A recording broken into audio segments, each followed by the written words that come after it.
Salut à tous les Bubble Lovers, bienvenue à vous sur ma chaîne. Je suis super excitée à l'idée de vous annoncer un tournant majeur dans l'aventure de Bubble Fever qui existe maintenant depuis 16 ans. Donc comme vous le savez, ça fait quand même un paquet d'années passées à distribuer des matières premières, des consommables, des équipements autour du bubble tea. Aujourd'hui, j'ai décidé de changer de cap.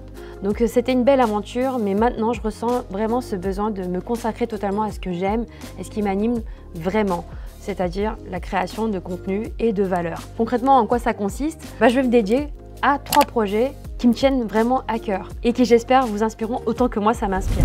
Premièrement, la Bubble Fever Academy. Je vais totalement me dédier au coaching de ceux qui veulent se lancer et devenir libres financièrement. Et ça, en ouvrant leur propre bubble tea bar unique et rentable. Ça fait maintenant depuis 2020, 4 ans déjà, depuis le Covid, en vérité, que j'ai lancé cette activité et je ne pensais pas que ça m'épanouirait autant de voir que je pouvais impacter aussi positivement la vie de mes académiciens. En réalité, c'est vraiment une sensation de grande fierté et de satisfaction de voir que mes bubble preneurs évolue et progresse grâce au programme que j'ai créé. Je vous avoue que franchement l'arrêt de la distribution va me permettre de me consacrer encore plus pleinement à ce métier que j'aime profondément. Deuxièmement, mon festival Bubble Fever on déjà, ça fait maintenant 2018 que l'édition elle s'est créée de manière un peu hasardeuse. Ça fait déjà 5 éditions que ça existe et tu l'as compris, c'est bien plus qu'un rendez-vous.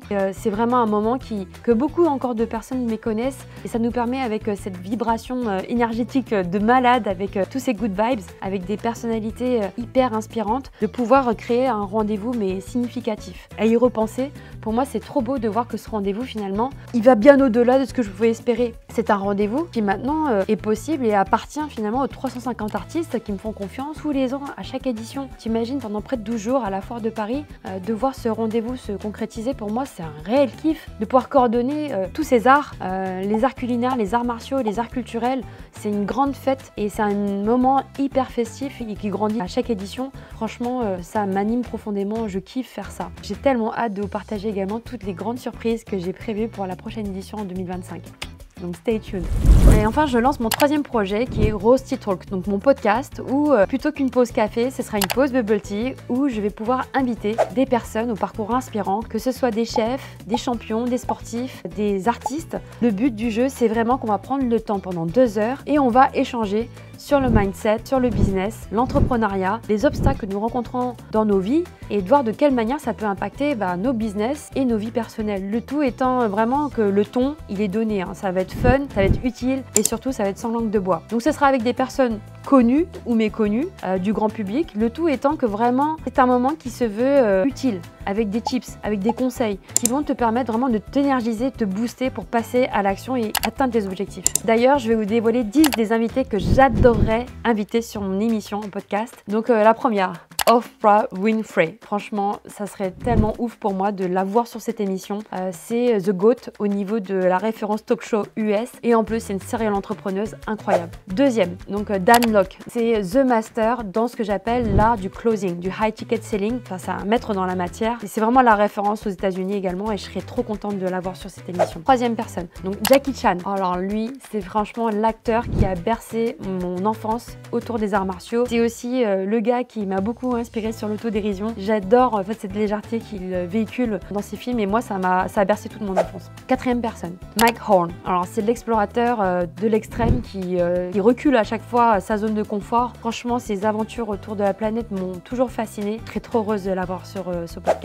Alors 5e personne, Simon Sinek. Alors c'est la référence du marketing management strategy. C'est le mec qui est à l'origine du cercle d'or, qui t'explique pourquoi c'est bien plus important d'avoir un why plutôt que de how. Dans le management de l'entreprise, ça m'a beaucoup inspiré. Moi, je me suis toujours attachée à attaquer mes projets en partant d'abord avec cette question, c'est pourquoi je fais les choses plutôt que comment je fais les choses. Et ça, franchement, le mec, je serais trop ouf à l'idée de pouvoir l'interviewer dans cette émission. 7e personnalité, Philippe Etchebest. C'est le chef qui représente vraiment pour moi la cuisine française avec ce caractère bien trempé. Ce que j'apprécie surtout, c'est la personnalité. Tu sens que voilà, derrière son aspect armoire à glace, il y a vraiment un grand cœur. Et j'ai beaucoup aimé aussi, tu vois, dans l'émission Cauchemar en cuisine, sa capacité à booster les mecs dans la restauration. Moi, ça me touche directement. Donc ouais, j'aime beaucoup le personnage. Je serais très contente de l'avoir sur Rose Tea Talk. 8e personnalité, Tim Ferriss. Donc c'est le mec, auteur du livre La semaine de 4 heures. C'est le mec qui a vraiment, je pense, révolutionné la vision de beaucoup en termes d'organisation de travail pour les infopreneurs, mais aussi les entrepreneurs comme moi. Franchement, je serais trop pleine de gratitude à l'idée de pouvoir l'accueillir sur ce podcast. 9e personne, Ian Darwin. C'est le mec qui, pour moi, a vulgarisé l'investissement autour de l'immobilier, qui parle de beaucoup de choses au niveau de la bourse, de la crypto. C'est le mec que j'ai commencé à écouter en format podcast, c'est le premier d'ailleurs. Donc c'est grâce à son format de podcast que j'ai commencé à me former moi aussi sur le sujet. C'était déjà en 2015, donc target. Et enfin, Manal, du Manal Show, parce que j'ai poursuivi la consommation du format podcast grâce à elle. J'ai beaucoup aimé le ton libre et le ton aussi sans langue de bois de son émission. Ça m'a beaucoup apporté également et je pense que ça m'a aussi conforté dans l'idée que je voulais lancer mon propre format podcast aussi. En vrai, là, il ne s'agit que d'un échantillon de la très grosse liste que j'ai prévue. Maintenant, je ne sais pas si je vais arriver à rentrer en contact avec ces différentes personnalités. Je ne sais pas si je vais me casser les dents, mais en vrai, si je me lance pas, je ne le saurai jamais. Donc rendez-vous pour les prochains épisodes pour vérifier si oui ou non je vais y parvenir et je souhaite que vous ici soyez de la partie pour voir comment on va ensemble relever ce challenge. Ça fait déjà 4 ans que vous me suivez sur ma chaîne YouTube. Je vous remercierai jamais assez pour votre soutien, pour vos mots, vos messages, vos commentaires.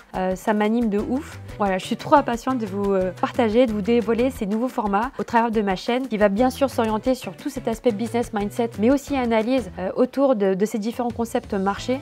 Bubble Tea est un pan mais il n'y aura pas que ça. En tout cas voilà, je m'autorise tout. J'ai pas envie de me limiter et je vous promets que vraiment l'aventure elle va être aussi inspirante et enrichissante. Je compte sur vous. Alors restez connectés, abonnez-vous si c'est pas encore déjà fait et je vous dis rendez-vous au prochain épisode en vidéo. À très vite les amis. Ciao ciao.